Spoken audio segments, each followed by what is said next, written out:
Countrywide Connect with Andy Thompson and Sarah Perriam-Lamp. Right now, we're going to kick off the show with Simon Cameron. He is the National Conservation Spokesperson for Federated Farmers. The Federated Farmers 2026 Pest Survey is out, and it isn't good news. The reveals that despite record spending by farmers, rural pest numbers are spiralling out of control. Simon, g'day mate, welcome to the show. More control, but more numbers. What's going on? It's not looking flash. Yeah, g'day Andy, thanks for having us on again. No, it's desperately needed. I mean, look, short thing is that Feds has been pushing for quite a while now that we need a national pest strategy. And the survey confirms that, this problem hasn't gone anywhere. It's in fact, 2/3 are saying it's continuing to get worse. And it's costing us in the productive sector $466 million a year. So we need to get serious about doing something with it. So, okay, we are spending more, but we're getting more pests. Why? What's going on to create these extra numbers? Are we just getting better at surveying them, or are farmers reporting more than they have in the past? Yeah, good question. Maybe a combination of all of those things, but I mean, at the end of the day, the problem's still there. We need to get serious about it, and hence why we're saying about a national pest strategy. Everyone has a seat at the table that needs one. I've said before on your show, I envision that we have like your forest and bird and your conservation groups there. We want to see lesser densities. We want to see the hunting groups there as well, who they've got a recreational intention there, as well as commercial hunting, farmers. But ultimately, at the end of the day, we're a small export nation on the South Pacific, and we rely on our ability to grow grass and crops and export, meat, wool, seed, grain to the world.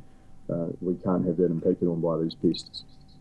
Simon, it all sounds great in practice, but in practice, each one of those groups you've spoken about all have differing environmental concerns, ideals. They all have different views on how pests should be managed, if they need to be managed, and who's responsible. Yeah. Do you think it is effectively, feasible to get a consensus with a national pest management strategy through those groups? Well, we can sit around and argue about it all day and do nothing and let it get worse, or we can actually start doing something and take it a bit more seriously. And I'd push back on that a bit. I've actually, funnily enough, was having a coffee the other day in Greymouth and was approached by members of Forest and Bird, and they were very impressed with our position on this and where we're heading with this, and they agree. And look, at the end of the day, hunters, they agree too that there's too many of these animals, and they want to help reduce them too. They've got different intentions, like you say. The short story is we all have a common goal. It's the path that we see best to get there that varies a wee bit. But again, the national pest strategy, where we all have a seat at the table, we can all there form a consensus and get moving, right, and actually start drawing some lines in the sand and get going with it. So I'm in a national pest strategy, which involves shooting only, is not going to work, is it? Well, depends what you're targeting. One of the things that we've seen in the last 12 months is a huge uptake from landowners with the increased number of deer on their properties, leaning towards waro operations, wild animal recovery operations, where private enterprise comes onto land, or your land. You work together with your neighbours, come in, shoot and recover the deer. Again, paid by private enterprise. It's not taxpayer expense, and it's harvested, it's utilised, it's sold both locally here in New Zealand and exported to the world. And that's just has multiple wins, and there's a huge uptake in that. With something, I believe the numbers around that 40,000 deer over the last 12 months have been harvested by that method. So yes, that will have a huge impact. 3 years from now, that's going to be really come to the fore, I think. On that, I know you've got a loaded question there, so fire away. Well, no, I haven't got to the loaded question yet, but I guess discussing that's fine, because those animals are actually worth something. There's plenty of animals that aren't. Wild pigs, Yeah. Canada geese, wallabies, right?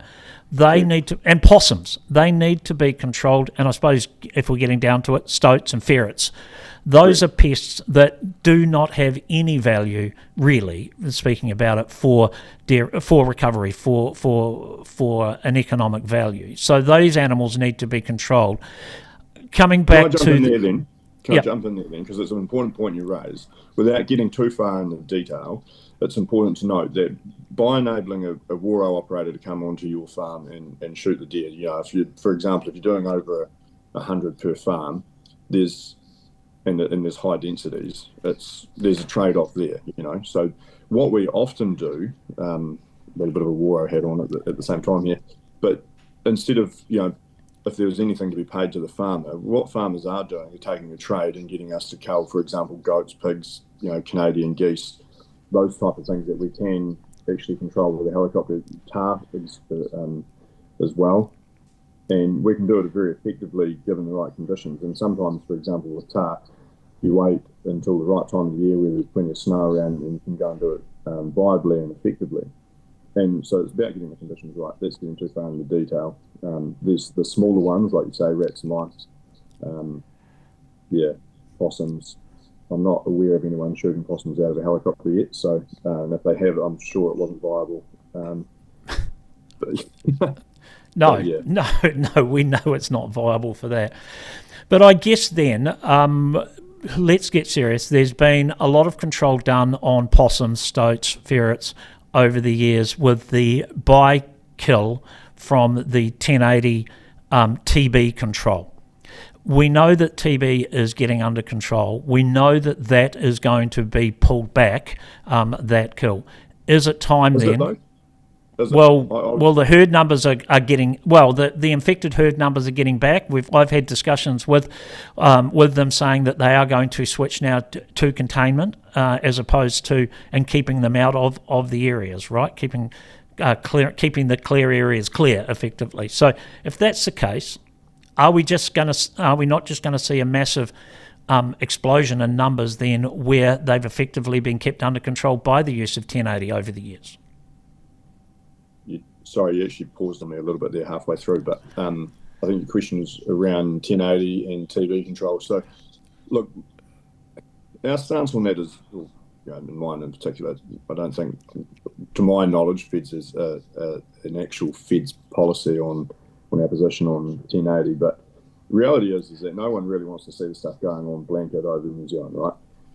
However, unfortunately, where there's areas of high density of these pests and you're limited in other control methods, it has its place, right? And you look at some of the great work that zero invasive predators have done, likes of here on the coast. They've done some really, really good work, exceptionally good results. And to the point of TB, it is challenging because, yes, we've done some very, very good work over the years, but we certainly cannot afford to take our foot off the throat. And at the moment, actually, there's areas, there's one in Kaikoura, private conservation, and it's been retired from farming. TB's showing up, and they're not enabling 1080 to be used, and that's having a flow-on effect to the wider community and farmers, and that's really, really disappointing. And the same thing we can see in the North Island too. There's an area there with the recently announced Hosey, and hunters have sort of shown their stance there that the hunting comes first, and we've got a TB outbreak there. The minister actually needs to probably start looking at implementing the Biosecurity Act and saying, look, sorry, this pool's rank, and we have to go hard, go now, and get on top of it so that we can be done with it. The sooner we eradicate TB, the sooner we can be done with 1080, in my opinion. Yeah, and that's I guess that comes back to the issue that I raised at the start of the interview, where everyone's got various agendas about what they believe pest management control, pest management strategy looks like, and in the end, it's the farmers, isn't it, that are left carrying the can with the cost. It highlights again why farmers can't be in control of targets and being the ones with their hands on the control levers, so to speak. And And I do view that farmers are quite mutual, and we sit in the middle of the scale of things, between the conservationists who probably ideally see zero densities of some of these, and hunters who see higher densities. As farmers, we respect both sides. We can see that the effect that has on our productive grasses and crops, our biodiversity on farm and in the dock estate, but we also see the recreational value and the commercial value of these animals as well to other members. So, we do sit in the middle, and again, National Pest Strategy, everyone will sit at the table, and let's get moving forward with it. Sit around and see if we can come up with some common ground on it. By the sound of it, whether that's practical. I don't think I think it's action, and I think at the moment, you see there's a lot of talk about it at the moment. What are we going to do? How are we going to do it? Who's going to do it? Let's get on and put something together and get going with it. That's my point. I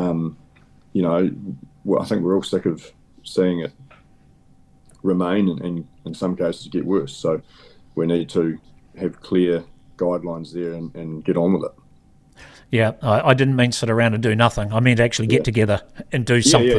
Is effectively. Look, a big thing with this too, Andy, like I'd like to say, is that it's a $500 million cost to the productive sector. Yeah. And what everyone in this country is quick to forget is that we are a small export nation in the bottom of the South Pacific. We rely on growing, meat, wool, producing dairy and other products. Big horticulture and wine industry as well now. We need to produce this to export it to the world. And the more that we do that and the more profitable that our productive sector is, the more the government can take off us in taxes at the current tax rate without adding any new ones, as I might add. But that's where we can invest more in infrastructure, schools and hospitals, better education, healthcare. These are all the things that every New Zealander wants, but it's got to come. The money's got to come from somewhere, and we are a small export nation in the bottom of the South Pacific, and we want to produce more efficiently and sustainably, which we're world renowned for doing. So we need to get on top of this problem because it's costing our sector $500 million. And so that's the pest problem. And coming back to the TB problem, I think it's gone out of our collective consciousness what TB actually is as well, right? Because we've been so effective at controlling it, but it's not out of the collective consciousness of the rest of the world where it is problems. Yeah, and look, I think it's a good point you raised. I think there's a lot of the younger generation that aren't as familiar with TB as what the older generation is, and the work that's gone in and the structures that are in place to get to where we have and achieve what we have done. So, we can't afford to take our foot off the throat now. We need to go hard. And it's going to be very, very shortly that you'll see us publicly start applying pressure to ministers and the powers that be to start using the Biosecurity Act and pull finger and get on top of a few of these issues, because we can't afford to have TB flaring up and people getting in the way of controlling it and eradicating it. So, if you're in a TB affected area, we need to work together now and get on top of this problem. All right, time we got the Minister on, I think. Simon Cameron, National Conservation Spokesperson, Feds Farmers, really appreciate your time on Countrywide Connect today. Have a good day. Enjoy the glorious Haast area where you get to live. See you, mate. Thanks, mate. Catch up soon. Cheers. All right, always good to catch up with Simon there. A beautiful spot of the world where he lives. Countrywide Connect with Andy Thompson and Sarah Perriam-Lapp.